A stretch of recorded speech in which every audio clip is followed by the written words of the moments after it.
en el Congreso de la República. Para eso tengo un invitado especial, Alejandro Rospigliosi, abogado constitucionalista y el jefe del gabinete de la mesa directiva. Un gusto tenerte, Alejandro. Carmen, buenos días. Gusto conversar contigo. Igualmente. A ver, para todo nuestro auditorio que es de la comunidad internacional y de Latinoamérica, ellos saben que estamos tratando de analizar las elecciones generales. Pero ¿qué ha pasado? Aquí hay otra figura, las elecciones generales complementarias. Y ahí es por ese motivo que te invito, Alejandro, porque ¿esto es constitucional o no lo es? ¿De qué estamos hablando realmente? Un poco hay que decir a la comunidad internacional que en el Perú tenemos un marco institucional que se ha ido respetando, en algunas cosas sí, en otras no, pero hemos elegido mal. 6 presidentes, 6 años, demuestra una patología de que algo está funcionando mal, que hemos elegido mal. Sin embargo, la ciudadanía reaccionó a tiempo y por los delitos de corrupción que fueron estos presidentes en tan breve periodo, fueron sacados del cargo. Hoy estamos en una situación difícil porque ha sido vacado el presidente Castillo, de un golpe de Estado además, por eso es insólito que algunos presidentes se solidaricen y defiendan el golpe de Estado. Pero además la vicepresidenta es la que está asumiendo funciones. No obstante ello, hay convulsión social en algunas zonas del país, bloqueos de carretera y una disconformidad, en muchos casos legítima, porque hay zonas del Perú que han desarrollado muchísimo. Perú ha crecido años atrás 10% del PBI, otros años 5 o 3%, pero hay otras zonas que están en el olvido, con falta de agua potable, alcantarillado, energía eléctrica, infraestructura en general. Y tienen reclamos legítimos, por un lado, pero otros, hay vándalos que se han infiltrado, han quemado policías, instituciones del Estado, han bloqueado carreteras y por eso han muerto niños que no podían pasar las ambulancias. Inaceptable. Entonces, es una situación excepcional que requiere una respuesta excepcional. Y esa es de que la legislativa ahora en el Congreso termina el 10 de febrero. Tenemos estos pocos días para que se debata lo que el ciudadano quiere, adelanto de las elecciones. Al día de hoy no hay ningún cambio. Y al día de hoy, tanto el Poder Ejecutivo como el Legislativo se irían en julio de 2026. La ciudadanía no lo desea así.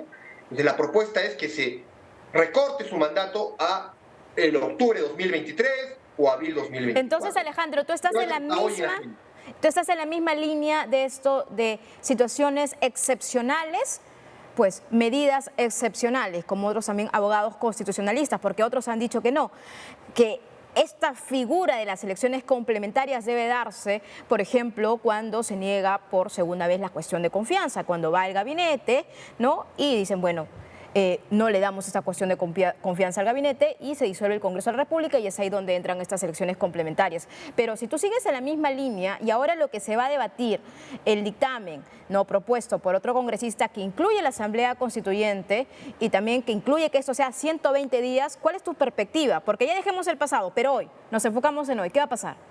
Así es, Carmen. Lo de elecciones complementarias es el pasado. El texto de ayer se rechazó. Sí. No existe. Ya no hay complementarias. Hay un nuevo texto hoy, el dictamen de minoría, que es peligroso, porque por un lado lo saludable es, oye, adelantarse las elecciones para el 2023, está muy bien, pero a reglón seguido viene preguntar a los ciudadanos si quieren o no una asamblea constituyente. Y eso es un peligro.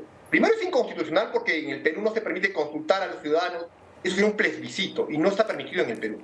Pero en supuesto que lo hiciesen, dicen, es solo una pregunta, no es vinculante. ¿Y qué pasa si la respuesta es sí? El siguiente paso es una asamblea constituyente.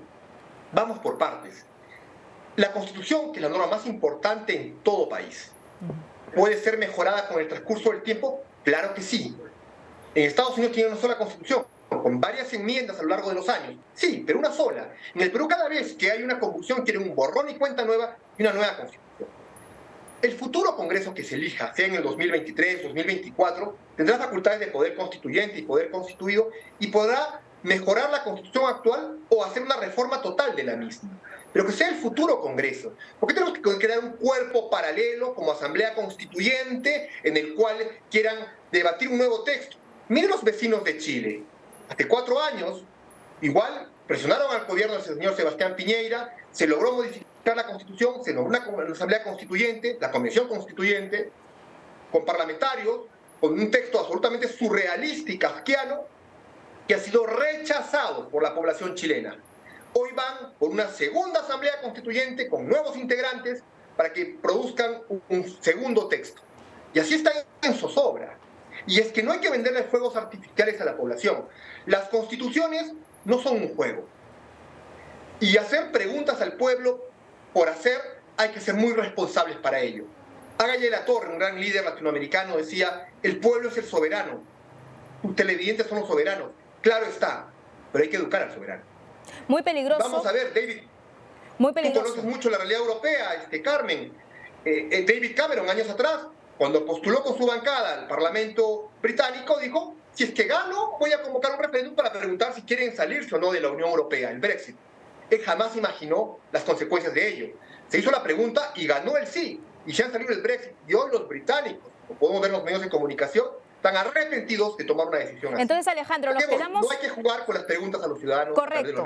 A eso voy precisamente. A ver, comencemos a aterrizar. Peligroso, inconstitucional y sobre todo también estaríamos jugando con una demanda que a través de los años, si bien muchas personas, muchos peruanos, compatriotas, pues están en ese sentido. Te pregunto, y también esto es importante porque podría decidirse el futuro incluso de nuestro país en las próximas horas. Si hoy se rechaza ese texto sustitutorio, ¿qué pasa? ¿Se puede volver a debatir prontamente otro texto sustitutorio o es que entramos totalmente a foja cero? De nuevo. Bueno, tu pregunta es muy buena. El artículo 78 del reglamento del Congreso de Perú dice, cuando se rechaza un texto, el presidente del Congreso lo manda al archivo. Y no puede volverse a debatir un texto parecido, similar, durante un año. Durante un año, es decir, esta pretensión de las elecciones generales anticipadas, a pesar de que desde el Ejecutivo se ha mandado también otro proyecto de ley, ¿esto quedaría en nada, Alejandro? Salvo que se obtenga de los 130 parlamentarios que existen en el Parlamento, 66 votos que levante esa prohibición que acabas de mencionar. Pero si no hay votos para aprobar el texto con 66, menos habrá 66 para levantar la prohibición. Qué difícil este embrollo. Lo que tú dices es muy importante porque marca de cuerpo entero y retrata lo que se nos va a venir en las próximas horas. Levantar esa prohibición si es que hoy día se rechaza ese dictamen de Jaime Quito y luego de eso poder seguir con la vía para el debate y así decidir pues ya el texto o el proyecto que está lanzando el Ejecutivo.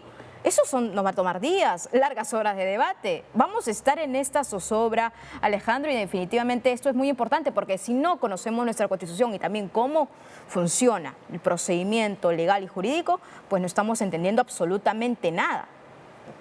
Sí, mira, en toda comunidad política siempre es válida la discrepancia y eso quizá hacen ver la vitalidad de una sociedad. Pero cuando se afecta la raíz propia de la convivencia democrática, es necesaria la coincidencia de todos y un consenso de la amplia mayoría. Y ese consenso es el cimiento de una sociedad moderna. Cuando el consenso se destruye, sobreviene la discordia y el mundo nos ofrece dramáticos ejemplos de esto. Y finalmente, Carmen, así como la concordia es capaz de hacer crecer las cosas más pequeñas, la discordia es capaz de destruir las cosas más grandes. ¿Qué hacemos, Alejandro? Porque definitivamente si tenemos este panorama político, el epicentro del poder ahí en el Congreso de la República, con estas miras, con estos escenarios, posibles escenarios, porque lo que se nos viene en las próximas horas puede ser incluso más complicado en cuanto a las manifestaciones, movilizaciones, que de pronto hasta estos momentos está siendo frenado y las vías también están siendo pues desbloqueados, pero definitivamente el Congreso de la República tiene el papel fundamental para poder revertir y ahora, si se aprueba este dictamen, empieza pues este debate y ahora podría considerarse incluso una asamblea constituyente, algo que tú consideras que es inconstitucional. Y muy peligroso, porque el Perú no está para laboratorios de un experimento de construcción identitaria de Estado. No, cuidado, las asambleas constituyentes no es un plan de gobierno que lo puedes cambiar con el gobierno que sigue, siguiente. Una asamblea constituyente es crear una nueva constitución, es la estructura en sí misma del Estado. Sí. Y eso no es para hacerlo con la mente caliente, sino con la mente fría. Gracias, Alejandro Rospigliosi, abogado Gracias. constitucionalista y jefe del gabinete de la mesa directiva. Muy importante lo que acaba de decir, ¿eh? Tengan en cuenta porque el panorama y la jornada, con todos los apuntes que nos ha dado el doctor Rospigliosi, puede ser imprescindible para entender el panorama político del Perú.